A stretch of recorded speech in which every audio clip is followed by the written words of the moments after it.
கிறிஸ்துவுக்குள் அன்பானவர்களே, இந்த நாளிலும் தியானிக்கிற வார்த்தை, பிசாசுக்கு நம் எதிர்காலம் தெரியுமா? பொதுவாக அந்த கேள்வி அநேகருக்குள்ளே இருக்கும். பிசாசு பற்றிய நமது எல்லா கேள்விகளுக்கும் பைபிளில் பதிலளிக்கவில்லை என்பது உண்மை. ஆனால் பிசாசு நம்முடைய ஆண்டவரைப் போல சர்வ வல்லமை உள்ள தேவன் அல்ல என்பதை நாம் முதலாவது அறிந்திருக்க வேண்டும். நாம் கர்த்தரின் பாதுகாப்பில் இருக்கும்பொழுது அவனால் நம்மை வெல்லவும் முடியாது என்பதையும் நாம் அறிந்திருக்க வேண்டும். சங்கீதம் 91:1 பார்க்கும் பொழுது, உன்னதமானவர் மறைவில் இருக்கிறவன் சர்வ வல்லவருடைய நிழலில் தங்குவான் என்று வசனம் கூறுகிறதை நாம் பார்க்க முடிகிறது.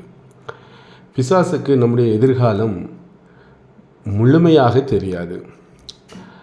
ஆனால் வேதத்தில் சொல்லப்பட்ட தீர்க்க தரிசனங்கள், உலகத்தில் நடக்க போகிற காரியங்கள் எல்லாம் எனக்கு தெரியும்.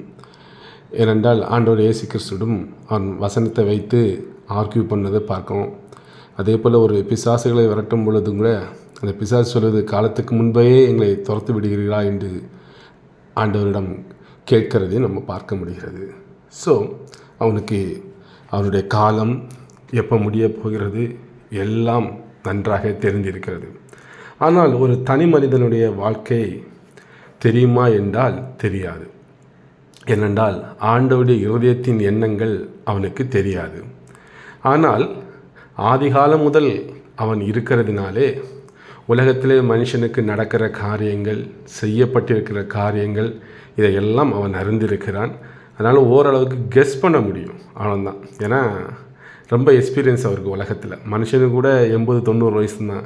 அவர் கிட்டத்தட்ட ஒரு 6000 வருஷம் எக்ஸ்பீரியன்ஸில் இருக்கிறதுனால கொஞ்சம் தெரியும். பொதுவாக கர்த்தர் மனுஷனுக்கு என்ன செய்வார் இதெல்லாம் கொஞ்சம் ஒரு அரையங்குறையமாக தெரிந்து வைத்த ஒரு மனிதன். ஆனால் முழுமையான எதிர்காலம் அவனுக்கு தெரியாது.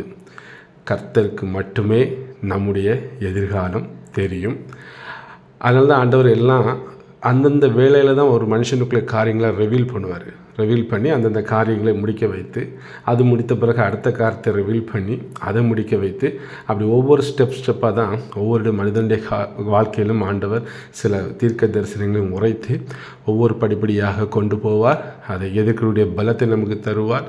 எதிர்த்து நிற்கக்கூடிய அந்த சக்தியை நமக்கு வந்து நாம் அதை ஜெயிக்கக்கூடிய அந்த கர்த்தருடைய ஆவியை பெற்று நாம் ஜெயிக்கக்கூடிய கிருபையும் தந்து ஆண்டவர் நடத்துகிறதை பார்க்கும். ஆனால் போராட்டம் உண்டு. ஏன்னா சாத்தான் மனுஷனுடைய வாழ்வில் எப்பொழுதுமே போராடக்கூடியவன்.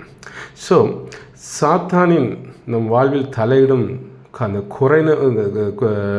திறனை நம்ம எப்போவுமே குறைவாக மதிப்பிடக்கூடாது. அவனுக்கு சில வல்லமைகள் இருக்கிறது. ஸோ நம்ம அந்த உலகத்தில் பார்க்குங்களா, வன்முறைகள், அங்கங்கே சண்டைகள், சூழ்ச்சிகள், இதெல்லாம் நம்ம பார்க்கும் பொழுது சாத்தான் இருக்கிறான் என்பது நன்றாகவே தெரியும் அந்த கிரியைகளுக்கு பின்பாக.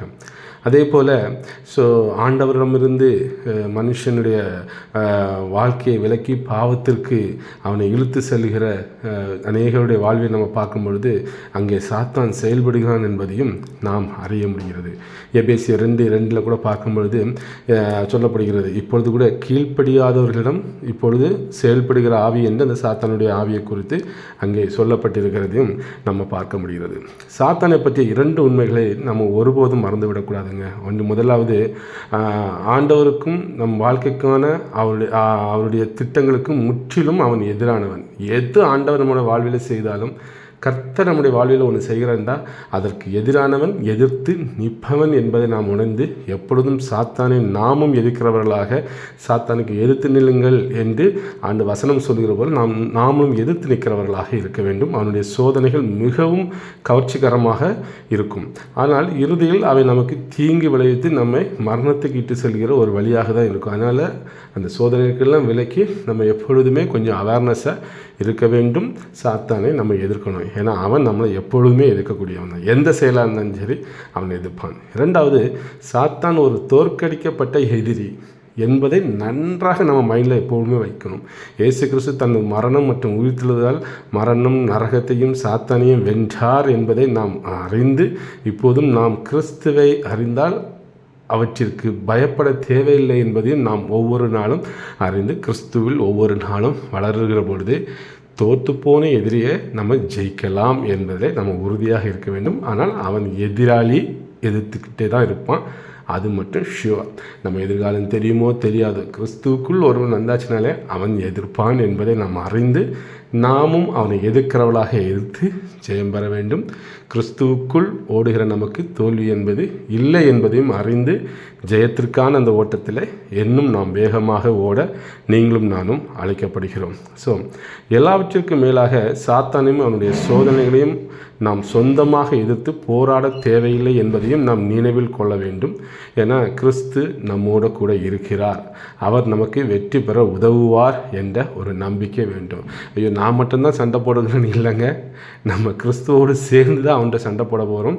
கிறிஸ்து ஏற்கனவே அவனை ஜெயித்தவர், வெற்றி பெற்ற ஒருவர் நமக்கு இருக்கிறார், ஜெயம் கொடுக்கிற நமக்கு இருக்கிறார், நமக்கு சர்வ வல்லவர் நம்மோட கூட இருக்கிறார் என்ற அந்த தைரியத்தில் நம்ம அவனுக்கு எதிர்த்து நிற்கிற பொழுது சாத்தானான் ஒன்றும் செய்ய முடியும். அன்பானவர்கள், இந்த கேள்வி அநேகருக்குள்ள இருக்கும். ஐயோ சாத்தானுக்கு எதிர்காலம் தெரிஞ்சிருமோ, தெரிஞ்சவன் நல்லா போகிறான், தெரிஞ்சாலும் போராடுவான், தெரியலனாலும் போராடுவான். ஏன்னா அவன் எதிரானவன், எதிராளி, நம்மளை எதிர்த்துட்டே தான் இருப்பான். நாம் கிறிஸ்துவின் துணையோடு நாம் அவனை எதிர்த்து ஜெயம் பெறுவது தான் இந்த கிறிஸ்தவ வாழ்க்கை என்பதையும் நாம் நன்றாக அறிந்து கொள்ள வேண்டும். ஸோ நம்முடைய விசுவாசமும் நம்பிக்கையும் நம்முடைய நித்திய ரட்சிப்புக்காகவும் தற்போதுக்குள்ள வாழ்க்கைக்காகவும் இருக்கிறதா என்பதை நாம் உணர்ந்து கிறிஸ்துவுக்குள் பலப்பட்டு நாம் ஜெயம் பெறுவோம். கர்த்தர் தாமே இந்த வார்த்தைகளை ஆசீர்வதிப்பாராக. ஆமென்.